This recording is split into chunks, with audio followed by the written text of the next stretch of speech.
Thor dipastikan akan menjadi salah satu karakter yang akan memiliki 4 film solonya sendiri. Film keempatnya nanti digadang-gadang juga akan menjadi salah satu film terbesar di MCU fase keempat. Tapi sebelumnya, mendingan kita lanjutkan dulu maraton MCU untuk film ketiganya. Makan pepaya, awas tidurnya ngorok. Ini dia Thor Ragnarok. Universe, here we go again. Welcome to Rewatch.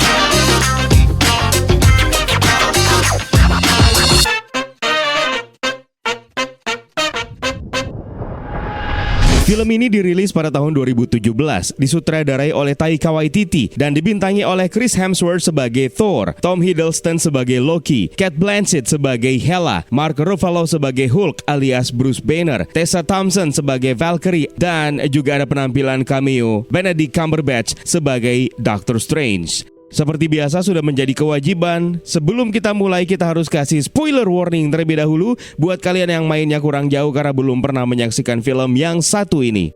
Di Muspelheim, Thor dirantai di sebuah kurungan sambil bercerita mengenai pengalamannya melindungi bumi beberapa kali dan upayanya untuk mencari salah satu Infinity Stone yang dia incar namun selalu berakhir gagal. Tiba-tiba kurungannya terbuka membuat Thor terjatuh dan rupanya dia disekap oleh iblis api yang bernama Surtur. Thor, son of Odin.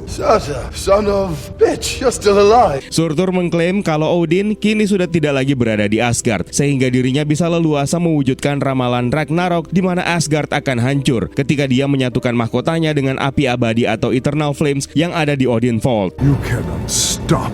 That's what heroes do.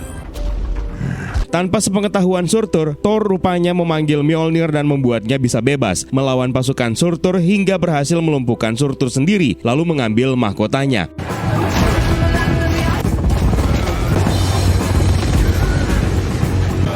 Saat itu, Thor yakin bahwa dia telah berhasil mencegah terjadinya ramalan Ragnarok. Thor lalu meminta Heimdall untuk membuka Bifrost Bridge, namun tidak ada respon sama sekali. Hal ini disebabkan karena Heimdall kini sudah tidak lagi berada di Asgard dan berada dalam pelariannya setelah dituduh berkhianat. Heimdall digantikan oleh Skurk yang sedang sibuk bercanda dengan gadis-gadis Asgard. Akibatnya, Thor harus bersusah payah meladeni seekor monster yang menyerangnya. Beruntung salah seorang gadis mendengarkan panggilan Thor yang membuat Skurk bergegas mengaktifkan Bifrost sehingga Thor bisa kembali ke Asgard dengan potongan kepala monster yang menghujani Skurk dan dua gadis tamunya dengan cairan darah makhluk tersebut.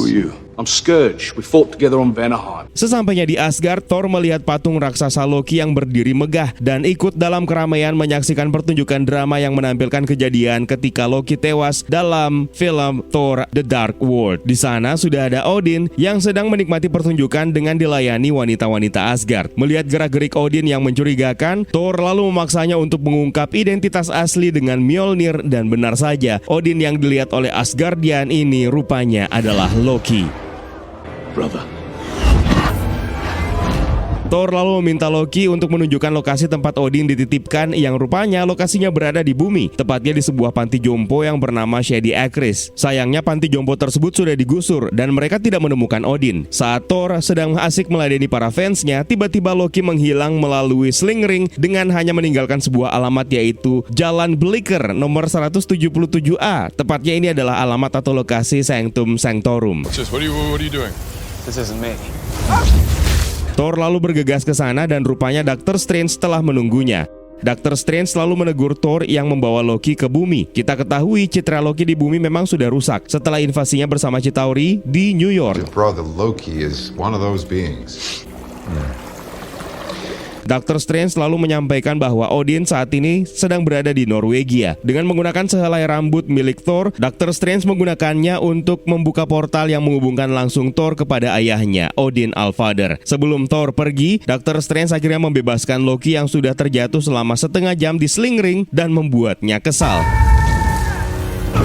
I have been falling for 30 minutes! Akhirnya, Thor dan Loki berhasil menemui ayahnya yang sedang menikmati kekagumannya terhadap keindahan bumi yang dia kenal sebagai Midgard. Odin lalu menjelaskan bahwa Ragnarok sudah semakin dekat sementara Odin kini dalam keadaan sekarat. Odin pun mengungkap hal yang tidak pernah diketahui oleh Thor dan Loki selama ini mengenai saudara perempuan mereka, yaitu Hela, Goddess of Death. Kematian Odin akan membuat Hela terbebas dari belenggunya dan pasti akan melakukan balas dendam. Dahulu kala, Hela adalah pemimpin pasukan Asgard dan berhasil menaklukkan Nine Realm bersama dengan Odin Allfather. Namun karena Hela menjadi semakin ambisius dan semakin kuat, maka Odin memenjarakannya dan membuatnya dihapus dari sejarah Asgard. Odin pun tutup usia, lalu berubah menjadi energi dan menghilang. Tidak lama kemudian Hela beneran akhirnya muncul menemui Thor dan Loki dan memaksa keduanya untuk berlutut. Namun Thor menolak lalu menyerang Hela dengan menggunakan Mjolnir. Serangan Mjolnir tersebut rupanya mampu ditahan oleh Hela. Tidak hanya sekedar menahan dan memegang, Hela bahkan menghancurkan Mjolnir menjadi berkeping-keping.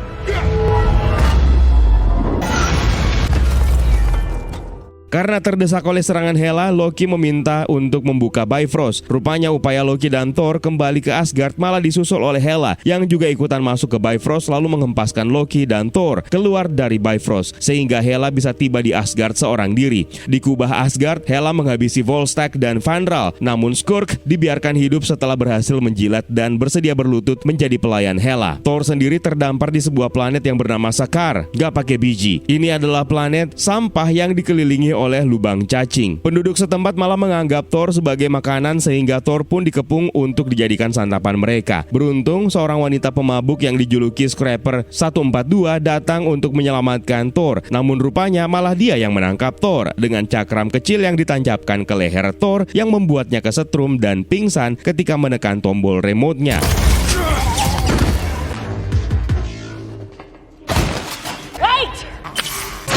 Thank you. Thor pun diangkut menuju ke kapalnya. Sementara di Asgard, Hela memaksa prajurit Asgard untuk berlutut. Namun Hogun menolak yang membuat Hela terpaksa membunuhnya. Dan seluruh prajurit Asgard pun juga ikutan tewas. Sementara Heimdall menyelinap masuk ke Bifrost untuk mengambil pedang Bifrost. Hela lalu masuk ke Odin Vault, di mana di sana dia menjatuhkan Infinity Gauntlet yang dia nyatakan palsu. Lalu Casket of Ancient Winters yang dia anggap lemah dan mahkota Surtur yang jauh lebih kecil daripada dugaannya. Dia tertarik sebentar dengan Tesseract, tapi di antara semuanya itu Hela menyimpan ketertarikan utamanya terhadap api abadi atau Eternal Flames. Hela lalu menghancurkan lantai sambil memperlihatkan mausoleum di bawahnya. Dengan kekuatan Eternal Flames, Hela akan menghidupkan kembali pasukan Asgardian yang telah dihapus dari eranya bersama dengan hewan peliharaan besarnya yaitu serigala Fenris.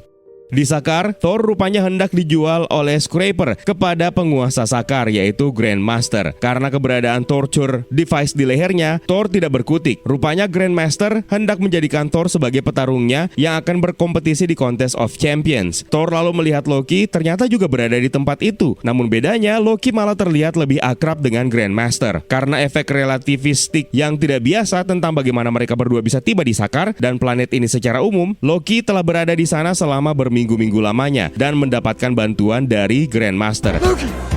Over here! You're alive. Yes, of course I'm alive. I've never met this man in my life. He's my brother. Adopted. Tidak lama kemudian, Thor dibawa ke base Gladiator yang membuatnya berkenalan dengan Korg yang berasal dari Kronan dan juga temannya Miek. Melalui Korg, Thor akhirnya mulai mengetahui tentang kondisi planet Sakaar ini. Thor lalu melakukan persiapan sebelum Contest of Champion dimulai dan tanpa sengaja dia melihat Scraper 142 kembali yang mana dikenali oleh Korg sebagai seorang Asgardian. Mendengarkan hal tersebut, Thor lalu menyampaikan bahwa Asgard kini dalam bahaya besar dan rupanya benar, Scraper 142 ini adalah seorang Valkyrie, yaitu pasukan elit wanita yang ada di Asgard yang pernah melawan Hela. Namun sayangnya mereka semua tewas kecuali Scraper 142, kita panggil saja dia Valkyrie, yang ternyata malah sudah tidak peduli lagi dengan nasib Asgard. Hurts, doesn't it? Being told you one thing and learning it's all a fiction. Piss off, Ghost! Akhirnya kompetisi dimulai, di mana Thor harus berhadapan dengan juara bertahan yang belum terkalahkan hingga saat ini. Sebelum pertempuran dimulai, rambut Thor dicukur pendek terlebih dahulu biar kelihatan ganteng.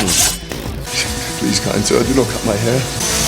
Rupanya yang menjadi lawan Thor adalah Hulk, yang membuat Thor kemudian tersenyum tersipu dan berbahagia. Loki sendiri yang berada di dekat Grandmaster malah dibuat kaget ketika melihat penampilan Hulk yang pernah mengajarnya di bumi sampai KO dalam Battle of New York. Loki's alive. Loki! Look who it is! Thor mencoba untuk berbicara serta bernegosiasi dengan Hulk, namun Thor malah membuat kesalahan dengan memanggilnya dengan nama Banner. Hey, Banner! No Banner, only Hulk! Thor bahkan mencoba teknik menenangkan Black Widow, namun tetap saja gagal. Sun's getting real low. Go down.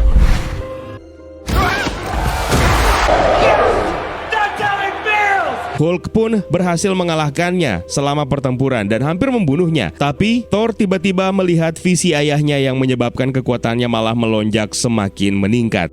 Pada saat pertarungan berlanjut, arah dukungan supporter kini berubah dan Thor akhirnya berhasil menang. Sayangnya Grandmaster tidak mau melihat Hulk kalah karena dia adalah favorit banyak penggemar dan Grandmaster pun mengubah hasil pertandingan dengan mengaktifkan device di leher Thor yang membuatnya jatuh pingsan. Di Asgard, Hela memberikan senjata dan mengangkat Skurk sebagai algojonya, di mana Skurk dipaksa untuk mengeksekusi warga Asgard. Sementara Heimdall sibuk menyelamatkan para warga yang dikejar oleh pasukan Hela. Setelah situasi aman terkendali, Heimdall mengajak mereka ke ruang rahasia di Asgard, di mana rakyat Asgard yang tersisa bisa berkumpul di tempat tersebut untuk sementara waktu. Kembali ke Sakaar, Thor kini kembali sadar dan mendapati dirinya disekap di sebuah ruangan mewah bersama dengan Hulk. Hulk menolak tawaran Thor untuk kembali ke bumi karena dia merasa bahwa dirinya dibenci di bumi. Thor akhirnya mengetahui bahwa Hulk sudah tidak pernah lagi berubah wujud menjadi Bruce Banner sejak peristiwa Sokovia atau tepatnya 2 tahun belakangan. Hulk juga menjelaskan kepada Thor bahwa dia bisa sampai di Sakaar dengan menggunakan Quinjet yang dikemudikannya setelah kejadian di Sokovia dalam pertempuran melawan Ultron. Thor pun bergegas menuju Quinjet tersebut untuk segera kembali ke Asgard menyelamatkan rakyatnya. Thor, go! Thor, go again! Tidak lama kemudian, Thor menghubungi Heimdall yang memberitahunya kondisi Asgard dan juga memberitahukan petunjuk mengenai jalan keluar dari Sakaar, yaitu melalui salah satu lubang cacing yang paling besar di planet tersebut. Thor pun meminta bantuan Hulk untuk memancing Valkyrie agar bisa masuk ke ruangannya dan mau membantu Thor untuk berbicara dengannya. Valkyrie yang awalnya tidak tertarik lalu dibuat terkejut setelah mengetahui kalau Odin telah wafat dan Hela telah kembali. Rupanya, Thor berhasil mengelabui Valkyrie dengan mencuri remote torture device yang telah menyiksa dirinya lalu kabur menuju Quinjet. Sayangnya Thor tidak mampu mengaktifkan Quinjet tersebut. Hulk lalu datang menghampiri dan memaksa Thor untuk tetap tinggal di Sakaar. Kemudian tanpa sengaja melihat rekaman video dari Natasha Romanoff yang akhirnya membuat Hulk kembali berubah wujud ke Bruce Banner. Bruce Banner rupanya tidak menyadari dan tidak mengingat apa yang telah dia lakukannya di tempat tersebut. I've been Hulk for 2 years. Voice activation required. Banner. Welcome, strongest Avenger. What? Tidak lama kemudian Grandmaster memerintahkan seluruh penjuru Sakaar untuk menangkap Hulk dan Thor yang telah kabur. Karena itu mereka melakukan penyamaran di mana Valkyrie dan Loki diberikan waktu 1 jam oleh Grandmaster untuk menangkap Thor dan Hulk. Pada saat itu Loki juga akhirnya mengetahui bahwa Brunhilde ini adalah seorang Valkyrie yang masih hidup. Di tempat lain, Thor terus berusaha membujuk Bruce Banner untuk membantunya menyelamatkan Asgard. Namun, meski Banner bersedia, dia menolak untuk berubah menjadi Hulk karena takut Banner tidak akan bisa kembali lagi nantinya. Saat melanjutkan perjalanan, Thor bertemu dengan Valkyrie yang rupanya pada saat itu telah berubah pikiran dan bersedia untuk membantunya menyelamatkan Asgard. Akhirnya Thor, Bruce Banner, dan Valkyrie membentuk sebuah tim yang mereka sebut dengan The Revengers. Who is this guy? He's a friend. I feel like I know you. I want to be on the team. Has it got a name? Revenges. Revengers? Lalu Valkyrie membawa mereka untuk menemui Loki yang ternyata sedang dia tawan karena Valkyrie menganggapnya berbahaya. Surprise! Loki kemudian menawarkan bantuan untuk masuk ke ruang pesawat milik Grandmaster karena dia mengetahui kode aksesnya. Mereka pun memulai aksinya. Dimulai dari Valkyrie yang membebaskan Korg dan teman-temannya dari ruang tahanan gladiator, sementara Thor dan Loki menuju ruang pesawat milik Grandmaster. Setelah melewati beberapa anak buah Grandmaster, mereka akhirnya menemukan pesawat yang cocok untuk digunakan keluar dari planet Sakaar, yang adalah pesawat pesiar pribadi Grandmaster. Rupanya Loki malah berniat kembali mengkhianati Thor dengan berusaha menyalakan alarm agar Thor ditangkap, namun rupanya Thor sudah mengantisipasinya dengan memasang torture device di punggung Loki yang kemudian membuat Loki terkapar di tempat tersebut. Melihat pesawatnya dicuri oleh Thor, Grandmaster akhirnya memerintahkan Topaz untuk memimpin pasukan menyerang Thor dan kawan-kawan. Tembakan beruntun pun diarahkan ke Thor, namun Thor tidak bisa memberikan perlawanan karena pesawat yang digunakannya adalah pesawat pesiar yang tidak memiliki senjata. Thor dan Valkyrie memutuskan untuk menghancurkan pesawat Topaz dan anak buahnya dengan menggunakan tangan kosong. Thor, Bruce Banner, dan Valkyrie akhirnya berhasil tiba di lubang cacing dan berusaha keluar dari Sakaar. Sementara di ruang pesawat, Loki tanpa sengaja dibebaskan oleh Korg dan kawan-kawannya. Lalu mereka juga ikutan pergi menggunakan pesawat Statement milik Grandmaster. Di tempat lain, di Asgard, Skurk memulai perannya sebagai algojo Hela dan memaksa rakyat Asgard untuk mengakui di mana keberadaan Bifrost dan Heimdall. Pada saat Skurk akan memenggal salah satu wanita Asgard, tiba-tiba seseorang bersedia untuk menunjukkan lokasi Heimdall dan pedang Bifrost. Sementara itu, The Revengers kini akhirnya tiba di Asgard. Thor berencana untuk menghadapi Hela, sementara Valkyrie dan Bruce Banner mengevakuasi rakyat Asgard. Akhirnya, Hela dan Skurk tiba di tempat persembunyian Heimdall dan warga Asgard dan berhasil membuka gerbang tempat persembunyian mereka. Beruntung, Heimdall yang sudah mengetahui kehadiran Hela terlebih dahulu bergegas mengevakuasi warga menuju jembatan Bifrost. Hasilnya, Hela hanya memasuki sebuah ruangan kosong lalu menghampiri Thor yang kini menduduki singgasana Asgard. Hela pun menceritakan tentang sifat asli Odin yang dahulu kala adalah penakluk sejati yang berhasil menaklukkan dunia dan Nine Realm lalu mencuri beberapa emas untuk membangun Asgard hingga semegah ini. Namun, Odin berubah pikiran dengan menjadi raja yang bijak lalu mengurung dirinya. Karena tidak adanya kesepakatan gencatan senjata antara Thor dan Hela, mereka pun akhirnya bertarung. You're in my seat.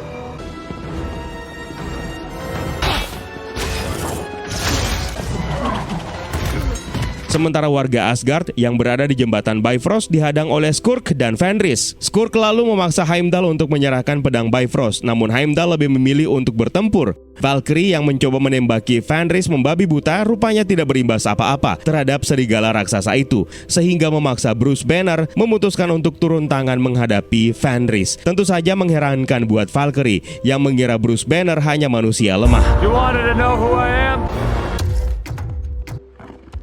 Bruce Banner pun akhirnya berubah menjadi Hulk dan menghadapi Fenris. Heimdall juga akhirnya mendapatkan bala bantuan untuk menghadapi pasukan Hela setelah Loki dan Korg tiba dengan menggunakan statement yang akan digunakan untuk menampung seluruh warga Asgard. Thor yang tidak bisa menandingi kekuatan Hela harus rela kehilangan satu matanya dan pasrah melihat warga Asgard di ambang kehancuran. Hela, sang Goddess of Death, lalu membuli Thor dengan memaksanya menyebut title-nya sendiri yang adalah God of Thunder. Thor lalu memejamkan mata dan kembali bertemu dengan visi ayahnya yang menegaskan bahwa sebenarnya Asgard itu bukanlah tempat. Asgard adalah warga mereka dan dimanapun bisa menjadi Asgard, termasuk di Norwegia, tempat mereka terakhir kali bertemu. Thor lalu mengeluhkan bahwa dia tidak dapat mengalahkan Hela tanpa Mjolnir, namun Odin mengingatkan Thor bahwa dia bukan Dewa Palu, dia bukan God of Hammer. Mjolnir tidak pernah menjadi sumber kekuatan Thor. Odin meyakinkan bahwa kekuatan Thor justru jauh lebih besar daripada sebelumnya. Mendengarkan hal tersebut, Thor akhirnya bangkit dengan memanggil kekuatan petir terbesarnya yang menghempaskan Hela dan menyelamatkan rakyat Asgard.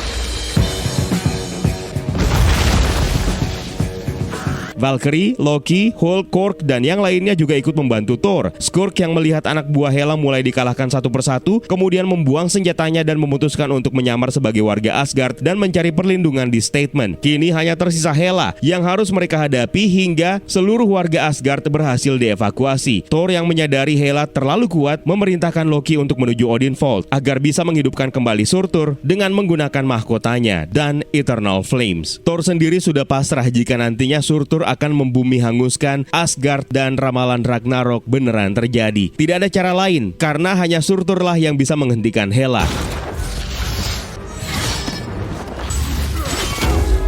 Skurk yang telah berada di Statement akhirnya memutuskan melakukan tindakan heroiknya melindungi Asgardian dari pasukan Hela, namun sayangnya dia harus tewas di tangan Hela sendiri. Statement akhirnya berhasil lepas landas, sementara Thor yang sudah tidak berdaya kembali bangkit setelah menyadari Loki berhasil membangkitkan Surtur yang membuat Hela terkejut.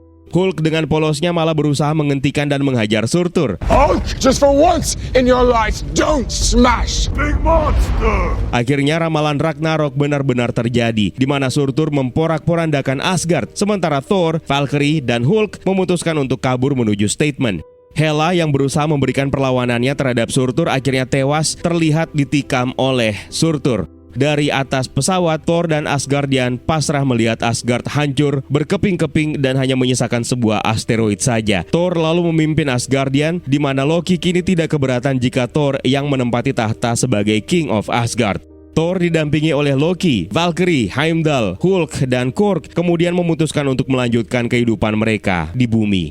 Dalam mid-credit scene, Thor dan Loki menyaksikan sebuah pesawat besar mencegat mereka yang adalah Sanctuary 2 milik Thanos yang berniat untuk mengambil salah satu Infinity Stone yang dikuasai oleh Loki yang telah dia curi dari Odin Vault, yaitu Tesseract. Dalam post-credit scene, kekuasaan Grandmaster akhirnya terguling oleh revolusi besar-besaran di Sakaar dan dia dilempar ke pembuangan antariksa dan berhadapan dengan pemulung yang pernah ingin menangkap Thor.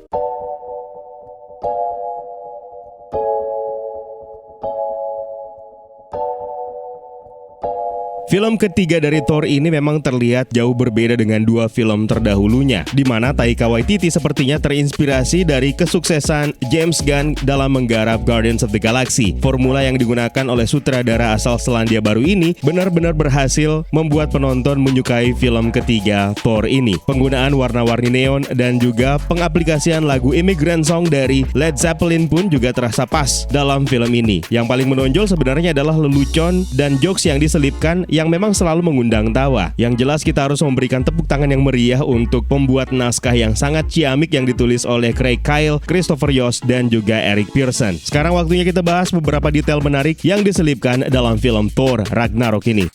Di awal film, Thor menceritakan tentang pengalamannya ketika dirinya menjadi pahlawan dan menghabiskan sebagian besar waktunya di bumi untuk melawan robot yang sebenarnya merupakan segelintir peristiwa yang diambil dari Avengers Age of Ultron. Sementara itu, Surtur yang akan membawa bencana Ragnarok dan menghancurkan Asgard disuarakan oleh Clancy Brown yang juga mengisi suara Gorilla Groot dari serial TV Flash. Sementara Skurk sendiri pertama kali muncul dalam komik Journey into Mystery 103 yang dirilis pada tahun 1964 yang juga kita kenal sebagai The Executioner dan memiliki kekuatan super layaknya kekuatan khas para pria Asgardian. Namun darah Frost Giant yang mengalir pada dirinya membuat kekuatan The Executioner ini lebih besar daripada para pria Asgardian kebanyakan. Dalam komiknya, di suatu saat Executioner ini akan dibuang ke bumi dan bergabung dengan Master of Evil yang dibentuk oleh Baron Zemo. Dia juga semakin mahir menggunakan senjata mesin ketika hidup di bumi dan mengurangi penggunaan kapaknya. Sementara panggung drama Loki yang terlihat dalam film ini diperankan oleh saudara laki-laki dari Chris Hemsworth, yaitu Luke Hemsworth yang merupakan seorang aktor yang paling terkenal untuk series Westworld di HBO. Dia sendiri memerankan karakter Thor dalam panggung drama tersebut. Sementara Loki diperankan oleh Matt Damon serta ada aktor Sam Neill yang berperan sebagai Odin Allfather. Sementara itu, kita juga melihat penampilan cameo dari Benedict Cumberbatch yang kembali muncul sebagai Doctor Strange, di mana kelihatannya dia sudah mulai nyaman dengan perannya sebagai Sorcerer Supreme. Selanjutnya ada Tower of Champions, milik Grandmaster yang ada di planet Sakaar, yang menampilkan wajah dari campuran karakter Thor dan Hulk, termasuk ada Beta Ray Bill, The Nightcrawler, Ares, Beast, dan juga Man-Thing. Planet Sakaar sendiri merupakan planet yang digambarkan dalam komik sebagai planet Hulk, di mana planet Sakaar merupakan planet yang menjadi tempat berkumpulnya para pengembara dan kriminal dari seluruh penjuru galaksi. Lalu pertarungan gladiator di planet Sakaar yang disebut sebagai Contest of Champions sebenarnya juga berasal dari komik Marvel, di mana The Grandmaster memainkan permainan ini dengan menggunakan seluruh superhero Marvel sebagai pion mereka. Sementara The Grandmaster sendiri pertama kali debut dalam komik The Avengers isu nomor 69. Juga terdapat garis biru pada dagu The Grandmaster yang merujuk kepada skin biru The Grandmaster di komik. Karakter ini merupakan salah satu sesepuh alam semesta dan juga telah menguasai sebagian besar peradaban. Beberapa juga menggambarkan dia sebagai saudara dari The Collector. Mereka berdua sebenarnya usianya jauh di atas Thor. Karakter Valkyrie sendiri yang ada dalam film ini muncul pertama kali dalam komik The Incredible Hulk isu nomor 142. Itu pula lah yang menjadi Easter egg ketika Valkyrie mendapatkan namanya sebagai Scrapper 142. Korg dan Miek adalah dua karakter yang merupakan pemain utama dalam alur cerita komik Planet Hulk dan melakukan debut MCU mereka. Yang menarik, Korg dalam film ini diperankan oleh sutradaranya sendiri, yaitu Taika Waititi. Ada sebuah ucapan Korg yang mengatakan Fighting of Three Vampires yang merupakan referensi langsung ke komedi horor yang berjudul What We Do in the Shadows, yang juga merupakan film arahan dari Taika Waititi. Dan sebagaimana yang kita tahu sebelumnya, Hela kemudian mengungkapkan kepada kita bahwa Infinity Gauntlet yang ada di Asgard adalah Infinity Gauntlet yang palsu, yang kemudian kita lihat dalam film Avengers Infinity War yang menjelaskan kalau Infinity Gauntlet yang asli dibuat kembali oleh A3 di Nidavellir. Hela sendiri pertama kali muncul dalam komik Journey into Mystery isu nomor 102. Dan yang tidak boleh kita lewatkan adalah penampilan cameo dari Stan Lee yang dalam film ini tampil sebagai tukang cukur di planet Sakaar. Wallpaper yang ada di belakang The Grandmaster ketika menyaksikan pertarungan antara Thor dan Hulk diangkat langsung dari karya seni Jack Kirby yang ada dalam komik Fantastic Four isu nomor 64. Sementara kostum Hulk ketika bertarung sebagai gladiator dengan Thor sangat identik dengan kostumnya di komik Planet Hulk. Yang menarik adalah di mana ayunan Hulk ketika menghajar Thor sama persis ketika dia menghajar Loki di film The Avengers, dan terbukti Loki sangat senang sekali ketika Thor merasakan apa yang dia pernah rasakan. Rekaman dari Natasha Romanoff sendiri di Quinjet merupakan rekaman yang diambil ketika Natasha menghubungi Hulk setelah tragedi The Avengers Age of Ultron. Ketika Thor menemui kembali Odin di Norwegia, Odin mengungkapkan bahwa Asgard bisa di mana saja, termasuk di tempat tersebut, yang akhirnya terjawab dalam ending Avengers Endgame. Tempat tersebut akhirnya dipilih sebagai rumah bagi para Asgardian. Kemudian kita kenal sebagai New Asgard. Nah, itu dia beberapa detail menarik yang terlewatkan ketika kalian pertama kali menonton film ini. Kalau ada detail lainnya yang mungkin kalian ketahui, jangan sungkan untuk tambahkan di kolom komentar di bawah ya, Universe. Terima kasih buat kalian yang sudah menonton, dan juga terima kasih buat kalian yang sudah bergabung di membership community. It's time for me to sign out. My name is Eka. Stay safe and until next time.